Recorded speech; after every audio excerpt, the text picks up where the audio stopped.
Olá, seja muito bem-vindo, seja muito bem-vinda ao segundo episódio do podcast da SIND-UFPA, a Superintendência de Inovação e Desenvolvimento da Universidade Federal do Pará. Eu sou o professor Rodrigo Quites Reis e atuo na coordenação de ambientes de inovação da SIND. Este é um espaço para conversarmos sobre empreendedorismo, inovação e sobre as conexões entre a universidade e a sociedade. A SIND é a principal unidade que lida com inovação na UFPA. Mercado, startups, incubação de empresas, empreendedorismo, propriedade intelectual e transferência de tecnologia são alguns dos assuntos que serão tratados nesse podcast. O episódio de hoje vai tratar de incubação de empresas de base tecnológica. Há mais de 30 anos, a UFPA possui uma incubadora no nosso campus sede em Belém. O Programa de Incubação de Empresas de Base Tecnológica já contribuiu com a formação de mais de 30 startups de diferentes segmentos econômicos e tecnológicos. Temos ainda uma incubadora de empresas em Altamira, a incubadora do Xingu, e outra incubadora do Tecnolago da UFPA de Tucuruí. No episódio de hoje, vamos conhecer a trajetória de Juliana Carepa, empreendedora à frente da Jucarepa, empresa incubada em ambiente de inovação vinculado à UFPA. Juliana, eu queria que você apresentasse um pouco e contasse para a gente como nasceu a Jucarepa. Mas antes disso, eu queria te ouvir. Juliana Carepa, como foi a sua trajetória? Rodrigo, a minha trajetória é uma trajetória de mudanças de carreira. Eu, na verdade, sou advogada, eu estudei na PUC-Rio e depois que eu me formei inclusive na Escola de Magistratura do Rio de Janeiro, eu queria ser juíza, trabalhei um tempo lá em gabinete e na pandemia eu resolvi mudar completamente. E eu fiz um curso na Embrapa de plantas e sementes e uns cursos de gastronomia. Então, a partir disso, eu uni o conhecimento que eu tinha desse curso da Embrapa, desse curso de gastronomia, juntando um pouco do que eu ainda sabia do direito e resolvi abrir um negócio. E esse negócio foi uma confeitaria de produtos, né, com origem amazônica, em que eu trazia diretamente de Belém. Então, a Juliana é advogada e hoje empreendedora com insumos amazônicos. Então, minha trajetória começou assim. Muito bem, Juliana. Qual é a proposta, então, da empresa, da Jucarepa, pessoa jurídica, e que tipo de problema ou necessidade ela busca atender? A empresa começou, na verdade, como uma confeitaria no Rio. Eu me mudei para Belém e aí eu me incubei na Universidade Federal e fazia produtos já não mais de confeitaria, mas produtos de prateleira, geleias, doces, principalmente com cumaru, que é conhecido como a baunilha amazônica, que é o insumo principal. E eu entendia que outras indústrias queriam utilizá-lo como ingrediente, mas não tinha um produto padronizado. Não tinha um produto com uma granulometria correta, com uma testagem microbiológica, com uma testagem de quantitativo de cumarina, que é o principal bioativo do cumaru. Entendendo essa dor de mercado, nós desenvolvemos o cumaru como ingrediente para essas indústrias. E hoje você tem um sorvete de cumaru, um chocolate de cumaru, um tempero com cumaru, porque tem um ingrediente padronizado, com testagem microbiológica, com testagem quantitativa de cumarina, com ciência e inovação e pesquisa agregada. Então, hoje a gente engloba e coloca essa ciência, essa pesquisa e agrega valor a um produto que é um produto nosso, digo, da Amazônia, e que normalmente era comercializado in natura sem qualquer beneficiamento ou agregando valor. Todo negócio tem uma trajetória de construção, aprendizados e desafios, né? Especialmente no começo, não é, Juliana? Então, tu poderias contar para a gente um pouquinho quais foram os principais desafios para transformar essas tuas ideias em um negócio de verdade? Eu sempre digo que o primeiro desafio é empreender na Amazônia. O custo amazônico, ele é muito grande. A gente tem desafios com logística, desafios com matéria-prima e desafios com a necessidade de mudança de paradigma sobre agregar valor no território. Várias vezes as pessoas viram e falam: "Nossa, mas por que você não leva a sua fábrica ou suas ideias para outro lugar do Brasil? Lá você vai ter mais oportunidades". Então, o primeiro desafio é ter possibilidades tecnológicas de agregar valor no território amazônico. E isso eu acho que a própria Cindy colabora muito, porque estando dentro de uma universidade, a gente consegue começar a superar esse primeiro desafio de agregar valor e pesquisa no território. Além de, claro, desafios financeiros quanto pequena empresa, de acesso a crédito. E esses desafios também, quando a gente tem a clareza deles, a gente vai buscar as formas de resolvê-lo. Mas o principal desafio é logística e como empreender dentro do território amazônico e agregar valor no território amazônico. Ao longo dessa sua caminhada, Juliana, qual foi o aprendizado que mais marcou você como empreendedora?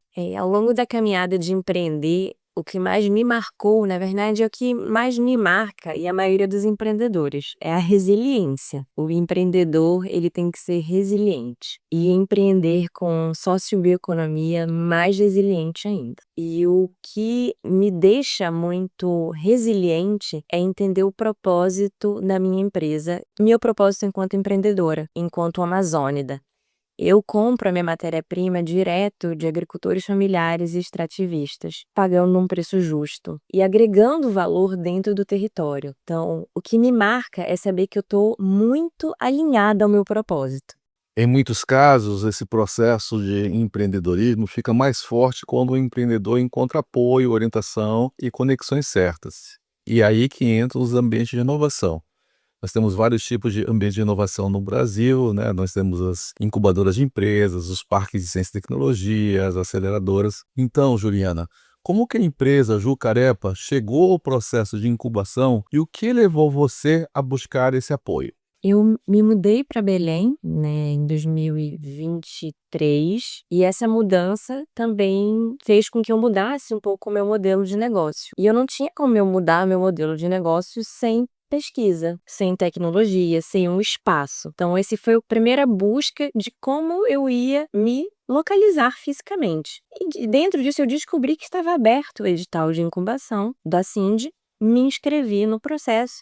Num primeiro momento, para produtos de prateleira com insumos amazônicos que movimentasse essa cadeia, principalmente a cadeia do cumaru, mas antes de outras frutas também. E dentro do processo de incubação, utilizando algumas parcerias dentro da universidade, utilizando também pessoas da universidade, aí eu pivotei e entendi que a gente poderia agregar muito mais transformando o cumaru nesse ingrediente, nesse extrato para a indústria alimentícia. Então foi a partir desse processo de incubação que eu consegui mudar o meu modelo de negócio e conseguir atender muito mais empresas, né? Hoje, em vez de atender apenas o consumidor final com uma geleia, que a gente ainda tem, mas a gente consegue atender a indústria de chocolate, a indústria de sorvete e colocar isso no dia a dia do consumidor e até mesmo movimentar essa mudança de consumo por meio dos insumos amazônicos, né? Hoje você toma um sorvete de cumaru, mas você só toma o sorvete de cumaru que tem alguém vendendo um concentrado de cumaru, um extrato de cumaru, que foi desenvolvido dentro da incubadora.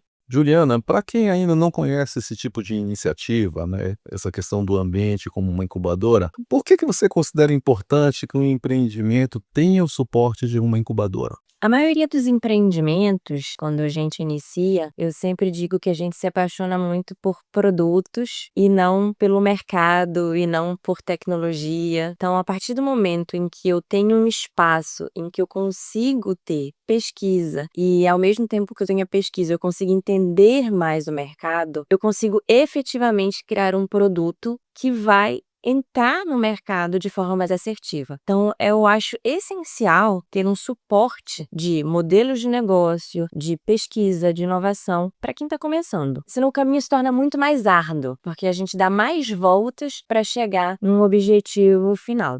Esse aspecto que tu mencionaste é muito importante. Então, justamente esse é um ponto onde a Singe UFPA atua para fortalecer empreendedores e iniciativas inovadoras, conectando conhecimento, apoio técnico, formação e oportunidades de desenvolvimento que são proporcionadas aqui pela universidade. Juliana, sua trajetória é uma trajetória muito bonita até o momento, né? Eu queria que tu comentasses, então, para os nossos ouvintes, como é importante olhar para frente, já que a gente está trabalhando numa incubadora, numa empresa que está caminhando em direção à sua graduação. Quando você pensa no futuro da Jucarepa, Quais são os próximos passos e que visão você tem para o crescimento da empresa? Os próximos passos da empresa, além de desenvolvimento de algumas outras tecnologias que nós estamos fazendo, né, que é o próprio extrato de cumaru, criar novos produtos, mas é sair com os nossos produtos com valor agregado para o resto do Brasil, que a gente já faz, mas englobar mais estados e ir para fora do Brasil com valor agregado. Então, a gente já fez, inclusive, algumas pequenas exportações, mas o nosso foco no futuro é focar nisso, mas com valor agregado. Justamente quebrando aquele paradigma de que a Amazônia só pode mandar matéria-prima in natura, é justamente o que a gente não quer. A gente quer mandar produto com valor agregado. Então, os próximos passos é do cumaru para o mundo, mas com valor agregado. Juliana, e que conselho você deixaria para outras pessoas que têm uma ideia, mas ainda não deram o primeiro passo para empreender? O primeiro conselho é: trabalhe a resiliência desde o início. Entendido um momento de resiliência, acho que buscar órgãos e ecossistemas que podem ajudar nessa jornada. Podem ajudar a montar um modelo de negócio, a pesquisa de mercado, seja Sebrae, seja incubadoras, sejam associações, que podem clarear e entender como essa ideia pode ser realmente um negócio. Juliana, muito obrigado pela sua participação e por compartilhar sua trajetória conosco. Sua experiência ajuda a mostrar de uma forma muito concreta como o empreendedorismo, inovação e apoio institucional podem caminhar junto. Tu podes mencionar um pouco sobre informações de como que as pessoas podem entrar em contato contigo ou conhecer ainda os produtos da tua empresa? Claro, hoje a minha empresa vende em todo o Brasil. Em Belém nós temos vários locais parceiros, em vários, tanto na venda direta, né, quanto nos bastidores do que você toma de sorvete, chocolate e sobremesas e drinks pela cidade. Mas para mais informações, eu vou deixar aqui o site, que é www.jucarepa.com.br. Lá você pode entrar em contato com a gente, e também vou deixar o telefone de WhatsApp, que também pode entrar em contato. O DDD é 21 98103 1663. Também tem as nossas redes sociais, que é Jucarepa. E se você também quiser, tem de plataformas online, como o Mercado Livre, você também pode ter acesso aos nossos produtos. Agradeço o Rodrigo pelo convite, né? Espero que quem esteja escutando tenha gostado, e também estou aberta para aqueles que tiverem novas ideias, queiram dicas, conselhos sobre empreender e empreender na Amazônia. E a você que nos acompanhou, muito obrigado pela audiência. Este foi o segundo episódio do podcast da Cindy UFPA. Aqueles que têm interesse nas atividades da Cindy UFPA podem nos procurar nas redes sociais. Estamos no Instagram e no LinkedIn, no endereço cindy.ufpa. Nos próximos episódios, vamos seguir trazendo histórias, experiências e oportunidades ligadas à inovação e ao empreendedorismo. Até a próxima!